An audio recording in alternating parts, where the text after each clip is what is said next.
Welcome to our Panafrican Corporate magazine. Topics: Panafrican Corporate Award 2024 in Cotonou, Benin. Thank you for receiving us here in Legon campus, where you are the Dean of the School of Engineering Science at the University of Ghana. And you are one of the nominees for this our Pan-African Award 2024 as Top Women Africa in your field. Thank you for receiving us in your office here in Ghana. Yes, thank you so much. I am feeling very honored by this award. I am amazed that you are recognizing me as a top African woman in my field. Thank you so much. Thank you too for receiving us. Yes, you are welcome to the School of Engineering Sciences at the University of Ghana. Thank you, thank you. Can you present a bit about yourself to our audience, please? My name is Elsie Effah Kaufmann. I am an associate professor of biomedical engineering at the University of Ghana. Okay. I'm also, yes, the Dean of the School of Engineering Sciences here at the University of Ghana. I am a Ghanaian. Okay. I was born right here in Ghana, in Accra. Okay. And I got the opportunity to do many other things, but I'm here doing engineering. Wonderful. I consider myself a STEM advocate. That means I support the study of science, technology, engineering, and mathematics. Wonderful.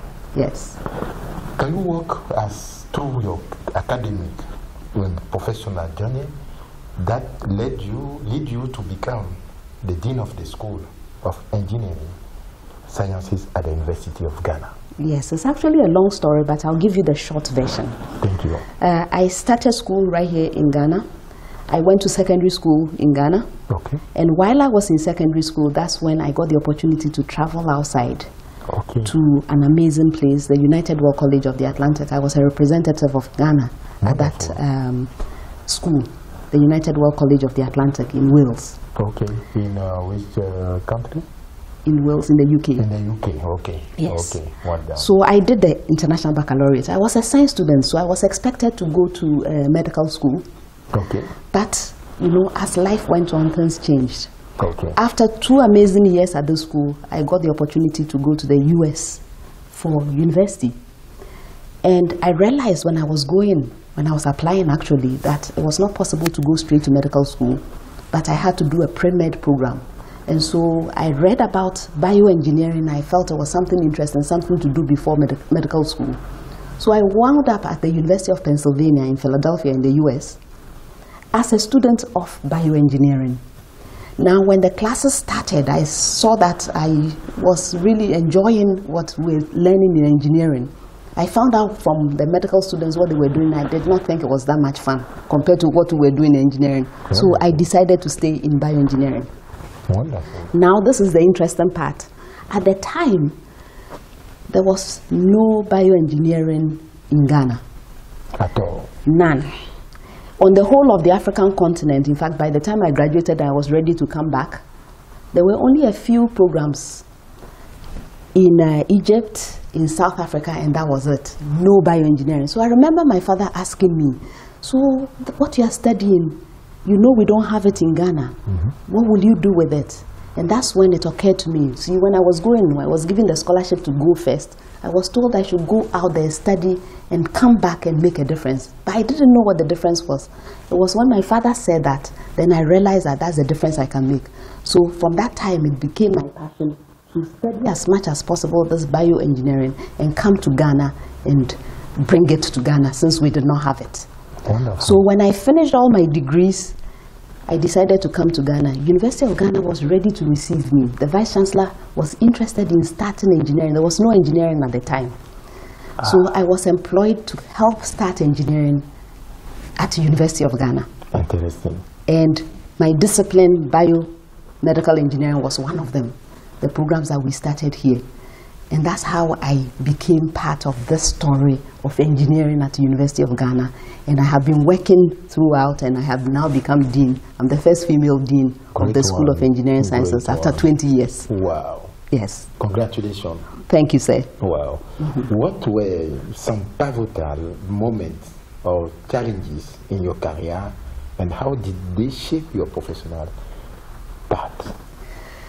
Oh, challenges are always with us. I can start from the beginning. First of all, even the decision to come back home to Ghana, to a place where there was no biomedical engineering, yes, where there was no engineering. But it was determination, you know. I was determined to help start this program here in Ghana, and so I had to work very hard. You know, in an academic environment, it is the research you do that will get you promoted. Yes. So I came in and we started an undergraduate program with almost no research. So for a very long time, I was not getting promoted. Wow. I was busily starting the program, working with undergraduate students. Because we also did not have that discipline in Ghana, it was difficult to find people to teach. Yes. We started the program with 2 of us, and it got to a point where I was teaching 6 courses by myself. I would go to class and the students would ask me, so which course is this now, because it's still you. So these were very difficult times. Those days I could not do any research at all. I can see. Yes. Then I finally started doing research when my students got to the final year and they needed to do projects. Okay. So I started slowly. But there were no facilities. So I had to be very creative in coming up with the projects that the students can do, still get the education, and hopefully the projects were good enough to publish. Wow. So it was a huge challenge. No funding, no lab, nothing. It was a difficult time. But eventually, it was possible with some partnerships with collaborators and other people that were interested in growing the discipline. We have been able to do some work. I see. Yes. Well done. Thank you, sir. What are some of your most significant contributions to the field of engineering, both in academia and in practice? Well, I am an educator. Okay. So my greatest contributions have been the establishment of the, helping to establish the School of Engineering Sciences, helping to establish the discipline of biomedical engineering in this country. I am known as a pioneer when it comes to some of these things because, like I said, there was no biomedical engineering in the country. Exactly. Now there are several of them. I have helped to establish several of them. I have even ventured into other areas. So we also have a new program in orthotics and prosthetics at a different university. I was there for a sabbatical year. Okay. I spent all of 2021 there to help establish that one too. I go about establishing all kinds of things. In addition to that, I am the host of a very popular quiz program in Ghana, the National Science and Math Quiz. And this has been an avenue to get young people interested in the sciences, to study science in at the university level, including engineering. Okay. Yes.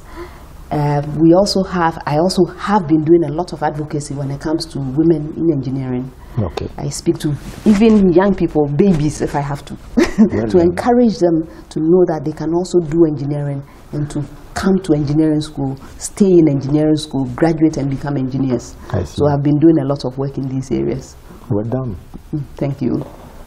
How have you been involved in advancing STEM education, particularly when we talk about young women in Africa? Yes, that is what I mentioned. I actually present myself as a role model. Okay. First of all, you cannot aspire to be something you cannot imagine. That's true. And in many parts of our communities, there is this idea that engineering is for the men, that if you're a woman, stay away. And sometimes the young people, they also see that this is the case because they don't see women doing these things. Yes. By presenting myself as a case study, there have been young ladies who actually now have interest and are doing very well in engineering school. When we first started in engineering, let's talk about even this school. Okay. We had very few women. In my biomedical engineering class, the first batch, there was only one female in a group of 8 students. We started very small. And then the numbers started increasing. Even then, we had a percentage of about 10 to 15% typically of females in engineering. The last time I checked, for the past academic year, we were at 31.8% females. Wow. Wow. In my 3rd year class, which I taught last semester, there was a 50-50 split in males and females, that particular class. So something is working. Yes. The advocacy, the outreach that we do, we make our doors open I am always talking to young ladies. I am inviting them to come here. We just finished a program, an outreach program, with a group called Black Women in Engineering. Okay. They came here to come and do a special program for the young ladies to encourage them to stay in engineering and to be excited about what they are doing.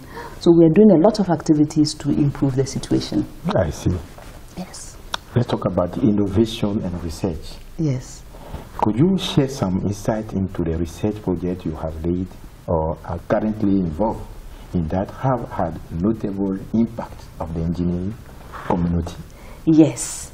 I am a bioengineer, a biomedical engineer, so you can imagine that my research is in these areas. Okay. I was actually trained in tissue engineering, biomaterials and tissue engineering, building human body parts. Wonderful. So one of the interests I have had over the years is to study our own materials here in Africa. Yes. So looking at different fibers, fibrous materials, you look at cassava fiber, right? I see. Cassava fiber, the fiber in cassava. Yes. We are looking at it as a biomaterial, as a material that we can study to find out its properties. Right? Interesting. We have found out in the research we've done that mechanical properties are good enough for us to use to strengthen some other materials.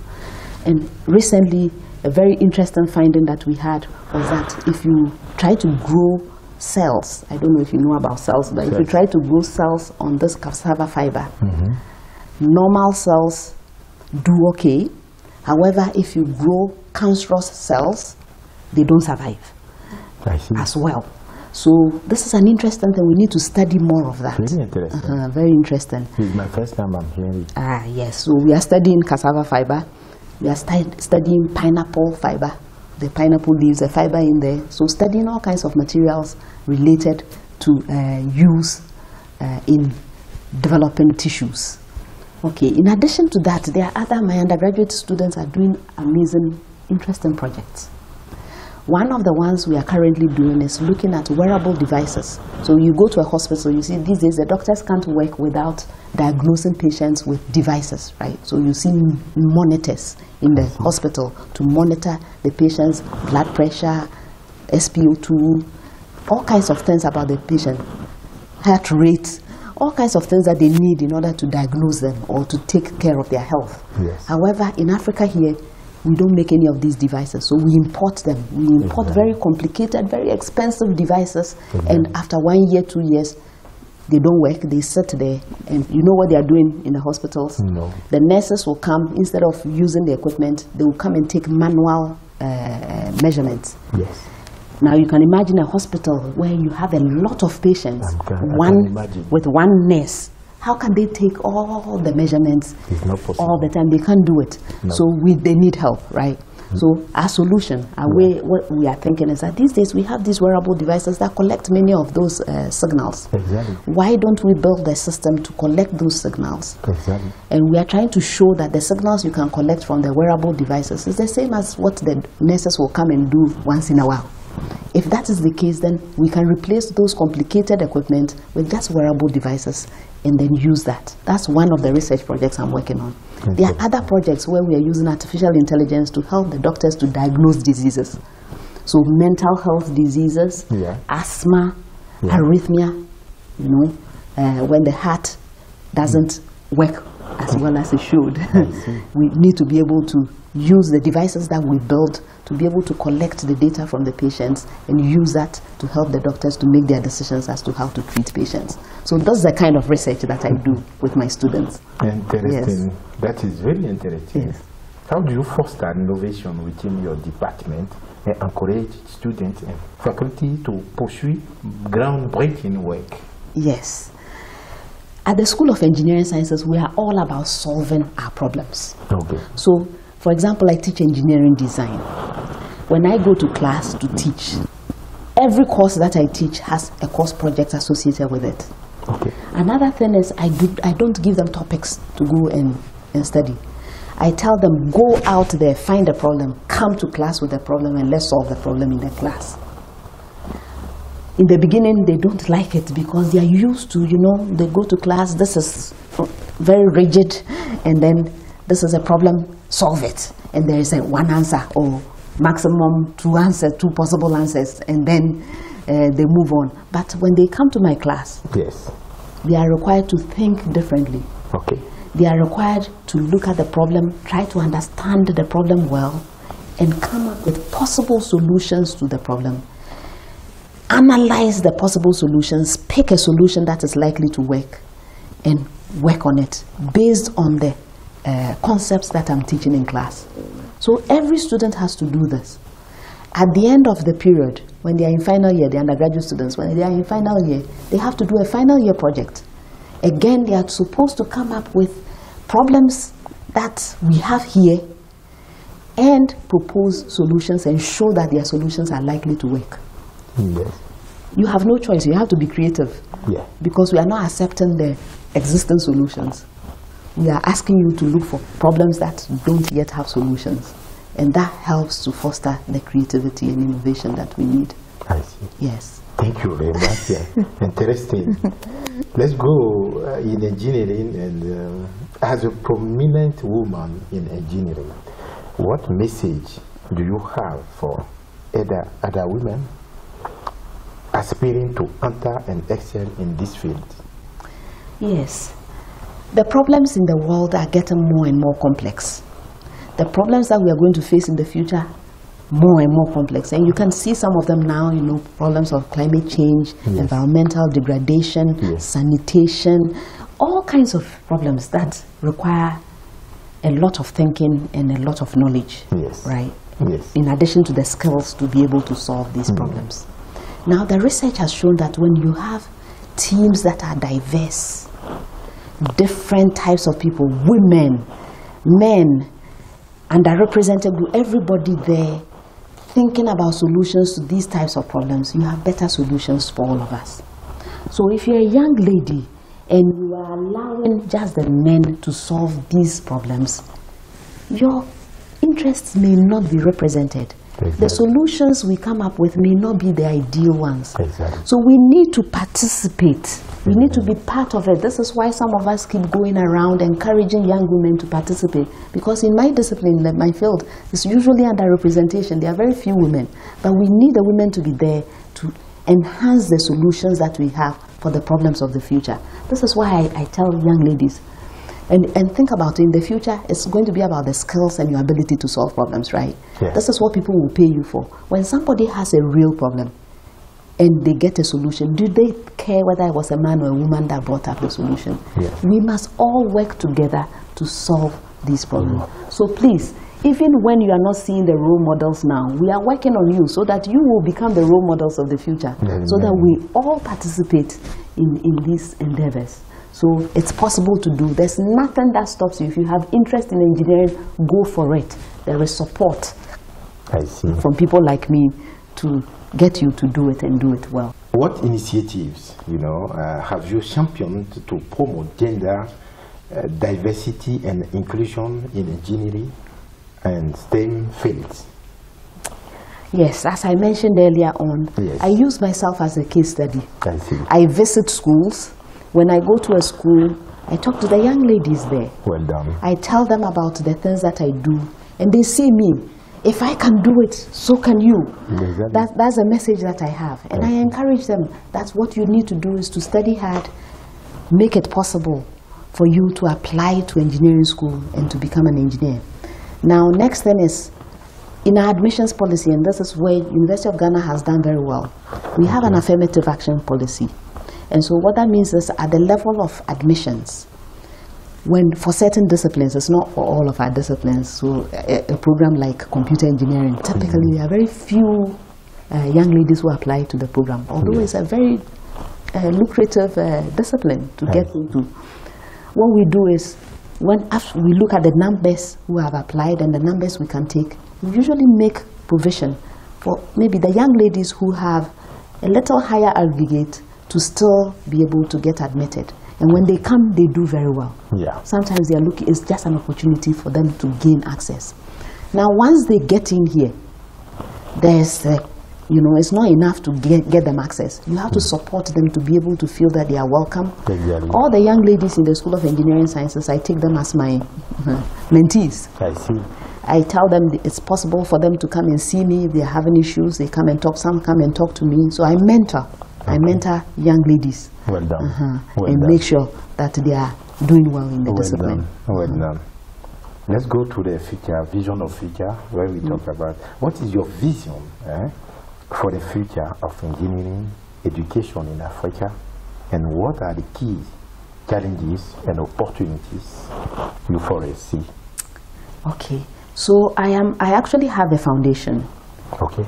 And the foundation is the Elsie Effah Kaufmann Foundation. It's named after me. Wonderful. What my foundation Kaufmann is African name? No, it's Can not. you tell me a bit about this name? No. For our audience, why not? Kaufmann. It's a name I inherited through marriage. I see. Yes. That is very nice. We would like to know that, because it's part of our Panafrican concept. Yes. So the main thing I'm trying to achieve with the foundation is to change the way in which we receive engineering education, science, STEM education. You know, in many parts of Africa, Ghana is my starting point. Okay. For many years, things are changing now, but for many years, the education was extremely theoretical. So our young people go to school, they learn a whole lot of definitions, they are very good at memorizing things, but they were not applying that knowledge to solution of problems in our environment. Okay. So they know everything, but when you give them a real life problem, they are unable to do it. We want to change that. And some of the reasons why this was happening is because you can have a teacher who has been teaching science for 10 years, and you ask them, so how do you teach science? And they will tell you that I go to class, I have the board, I have my notes, I write the notes on the board, and the students copy, and I read the notes to the students, and that is how they are learning. And they are learning basically to pass examinations. It is possible for a teacher like this not to have ever done any practical work. And so science and math become like monsters to these young people. I see. It is only something to do to pass exams, but not to help to do anything else. That is what I want to change. And I want to do it. We started doing it in Ghana, doing very well. Ghana is already, things are changing very fast in Ghana. I'm very happy. Wonderful. Because when we first started some of these things, people were not, they were still going along those lines. But things are changing slowly. In the future, what I hope to see is that this spreads across our whole continent. Where you go to school, you are learning the concepts, you are getting the foundation, but the purpose is not just to pass an exam, but the purpose is to apply what you are learning, the critical thinking skills, the problem-solving skills to real-life issues. We will see differences, we'll see development if we all do that. So that is what I'm looking forward to. Very interesting. Yes. And I think it will work. Thank you. It will work. How do you see your role evolving in the coming years? And what are your aspirations for the School of Engineering Science at the University of Ghana? Yes, the School of Engineering Sciences at the University of Ghana is a special place. As Dean, my vision is to reposition it or position it as a powerhouse of engineering education. I see. So when somebody wants to go to engineering school in Africa, I want them to think that I want to go to University of Ghana and I want to go to the School of Engineering Sciences. That is where we are headed. We are already doing well, but we can do better. We are doing a lot of research in different areas, but mainly research applied to our environment here. Yes. We are also teaching students. And like I said, I look forward to a future where the education that we are providing to the students is relevant. The student comes here, they have a good experience being students because they are learning, they are gaining the knowledge and the skills that they need to make a difference, to employ themselves, to make a difference to their own lives, to make a difference to their communities, to the country and even beyond. That is what I'm looking forward to. At the School of Engineering Sciences. Interesting. Yes. Well done. Okay. Who or what has been your greatest source of inspiration throughout your career? I have had many people inspire me over the years. Of course, in the beginning was my parents, right? My father has passed on, but he was a very principled man. I mean, his interest was to provide his children with education. You know, one thing he said, if I had property and I gave it to someone, can take it from you. Exactly. However, if you have knowledge, that belongs to you. Nobody can take that from you. So the best I can do for you is to get you that education. And he was very supportive. He gave me the permission as a young person. When I left Ghana, I was, 15 years old? 15 years? Oh, yes, 15, 16 years old. That's how I accompanied you, or you were alone to travel? You were with someone? No, I went alone. I went alone.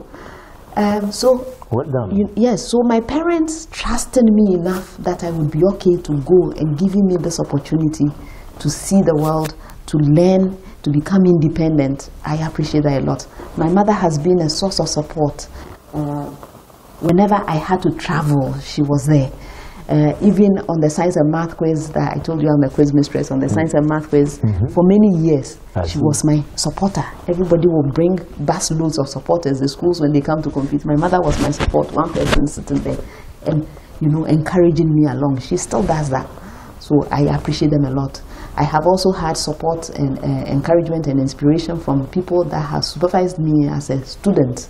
So my supervisors, Professor Paul Duchesne, University of Pennsylvania, he's now on retirement. Professor Joachim Kuhn, who was my supervisor as a postdoctoral professional, a fellow. These have been very inspirational to me and have encouraged me to be where I am today. Well done, well done, and congratulations. Thank you I can again. see on the table you have in front of me a lot of, I can see a lot of recognition, and let's start from here. I think with the last one. Yes, I like this one. This one is Benin Engineering, University of Pennsylvania. Can you talk a bit about this award? Yes, please. This one is very special to me. This is from the University of Pennsylvania in Philadelphia, in the US. Okay. University of Pennsylvania, that's my alma mater. I went to the School of Engineering Science. Okay. What am I saying? School of Engineering and Applied Science at University of Pennsylvania. Okay. I was a student there for 10 good years. I have three degrees from the place. Wonderful. Yes. So just this year, in May, I was invited by the school, and what was it? It was to honor me. They have this wall installation. On the wall in the school, they have 10 alumni. Wow. That they are recognizing as pen engineers, past, present, and future. So that when the students walk past this display, they feel inspired and encouraged. And I'm one of the 10. I was so honored. So I went, and this is how they honored me, by giving me this as a memorial of that event. But the picture is on the wall at the University of Pennsylvania. Wonderful. Yes. Congratulations. Thank you so much. Well done. This is a good one. Yes, thank you. Well done. I'm seeing another one. This is from, I'm seeing it in 2024. Yes, this is also a recent one. And so this is from Evoke. Women of Impact Award. Yes. Okay. So again, I was invited. It was a very nice evening, and they wanted to recognize the work I've been doing with women. Interesting. Yes. Interesting. Yes. So this is also a nice well one. done, and I think our cameras later will go to those ones in front of me. I can see your pictures. I think the cameras can help us to after we are seeing your pictures, we are seeing many things. Congratulations. Thank you so much. Let's come to this. Well done. Well done. Let's come to this. What you call it? Our nomination for the Panafrican Corporates Award, where you are one of the nominees, as between all these women in their field. Your field, which is engineering, is a very special one because as you said in our discussion. There are not many, and it's important that Africa knows that we have such a woman like you who are impacting other women, and that is why we were able to identify you, and we are here today in your campus where you are the dean. Can you please, what does this recognition as the top African woman in your field, mean to you personally and professionally?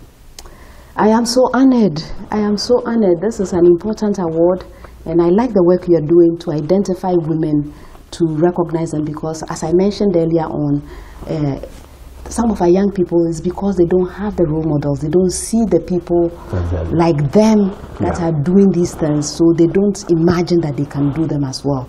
So by projecting women like me, you are making it possible for more young ladies to know that they can also do it.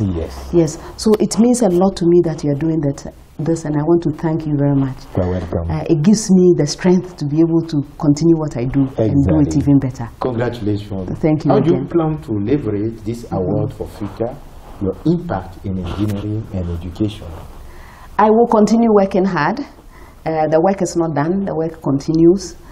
When the young ladies come into my office, I tell you, I mentor several of them. They come into my office and they see awards like this. It encourages them.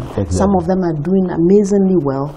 It should be an inspiration. So I'm going to use your award to tell the story that if you keep working hard, I did not apply to you. I didn't even know about you. That if you work hard and you do wonderful things, there are other people watching you. And so it is part of the case study that I'm building to tell the young ladies. So I appreciate you very much. Thank you for doing that. You are welcome. As we conclude, could you share your thoughts on the importance of the Pan-African Corporate Award in recognizing and celebrating African excellence? Yes, I would like to congratulate you on what you are doing, and I would like to say that I am so extremely honored that you have identified me for this very important award. I have to let you know also that this is through teamwork. It's not a one person's award. And so for this, I would like to mention particularly my students, all the many students, the young people that are surrounding me at all times. I want to acknowledge my colleagues at the School of Engineering Sciences and even the wider University of Ghana campus. I would like to acknowledge the university for providing me with the environment that makes it possible for me to thrive like this. It is all teamwork, and I appreciate each and every one of the people that do this. I appreciate your organization for doing the work that you do to project women and to make it possible for the next generation to see that they can also do this. Thank you very much. Thank you. Final message, please, to our audience. I would like to appreciate the Pan-African Corporates Awards for identifying me for this very important award. I am so very honored, and I would like to appreciate all the members of my team that support me in various ways. I am grateful to my students, I am grateful to my colleagues, I am grateful to the University of Ghana, I'm grateful to all the members that make it possible for me to thrive in my chosen professional field. Thank you very much. Keep doing the work that you're doing, Pan-African Corporates Awards, to encourage the next generation of Africans. Thank you so much. It was a great time having a discussion with you for the Pan-African Corporate Magazine, topics Pan-African Corporate 2024 in Cotonou, Benin. Yes. Thank you and congratulations. Thank you very much. Thank you for the audience for watching us for the Pan-African Corporate Award 2024 in Benin. Thank you for watching us and thank you for being with us. See you. Thank you. Thank you so much.